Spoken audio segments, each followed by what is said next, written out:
નમસ્કાર મિત્રો, આપનું સ્વાગત છે એ ભરતી ન્યૂઝ ચેનલમાં। આજે ગુજરાતના ખેડૂતો માટે એક બહુ મોટી સુસમાચાર સાથે હાજર છીએ। આ વર્ષે રાજ્ય સરકારે ખરીફ પાકની ખરીદી માટે ઐતિહાસિક નિર્ણય લીધો છે અને આવું પહેલાં કદાચ ક્યારેક જોવા મળ્યું નથી।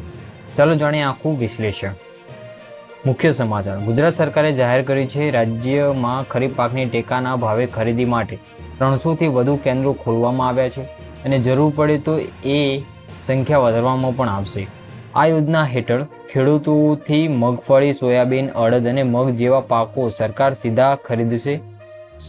સૌથી મહત્વની વાત, આ ખરીદનું કુલ મૂલ્ય 15,000 કરોડથી વધુ રહેવાની શક્યતા છે। આ નિર્ણયથી લાખો ખેડૂતોને લાભ મળશે અને સૌથી મોટી વાત એ છે કે ખેડૂતોનો બજારમાં ઓછા ભાવમાં પાક વેચવાની મજબૂરી નહીં રહે। એમએસપી વધારાની જે માહિતી છે એના વિશે વાત કરીએ। આ વર્ષે સરકારે ટેકાના ભાવમાં પણ વધારો કર્યો છે। મગફળીની વાત કરીએ, સાધારણ 263 એ વધારીને 480।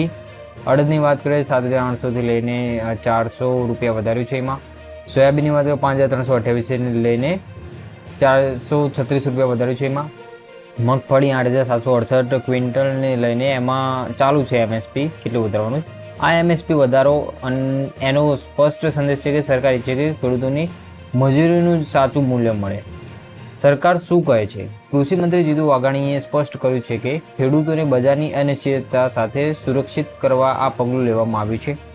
તેઓને ઓછા ભાવમાં પોતાની મહેનતનું ઉત્પાદન વેચવું ન પડે।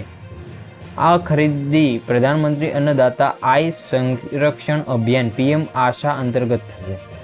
ખેડૂતોને શું લાભ થશે? પાકને સરકાર સીધો ભાવ આપશે। બજારમાં ભાવ ઓછા હોવા છતાં નુકસાન નહીં। 300+ ખરીદ કેન્દ્ર, ગામ નજીક જ સુવિધા, યોગ્ય દસ્તાવેજ સાથે પાક લેવાની સગવડ, ખેડૂતોનો વિશ્વાસ અને સુરક્ષા વધશે। આ નિર્ણયથી ખાસ કરીને મગફળી અને સોયાબીન ઉગાડનાર ખેડૂતો મોટો ફાયદો મળશે। રજિસ્ટ્રેશન પ્રક્રિયા સરળ ભાષા। ખેડૂતે તેમની પાક ખેતી વિગતો સાથે રજિસ્ટ્રેશન કરવું પડશે। તારીખ અનુસાર કેન્દ્રમાંથી કોલ અથવા મેસેજ દ્વારા સમય ફાળવાશે અને પાક સીધો વજન કરી ભરવામાં આવશે। તો મિત્રો, આ હતી ખેડૂતો માટે આજે સૌથી મોટી અપડેટ। જો તમને સરકારની આ યોજના વિશે જાણીને આનંદ થયો હોય તો આ વિડીયોને લાઈક કરો, ચેનલને સબસ્ક્રાઈબ કરો અને તમારા ખેડૂત મિત્રો સુધી આ માહિતી પહોંચાડવાનું ભૂલશો નહીં। ફરી મળીએ નવા અપડેટ સાથે। જય જવાન, જય ખેડૂત, જય ગુજરાત।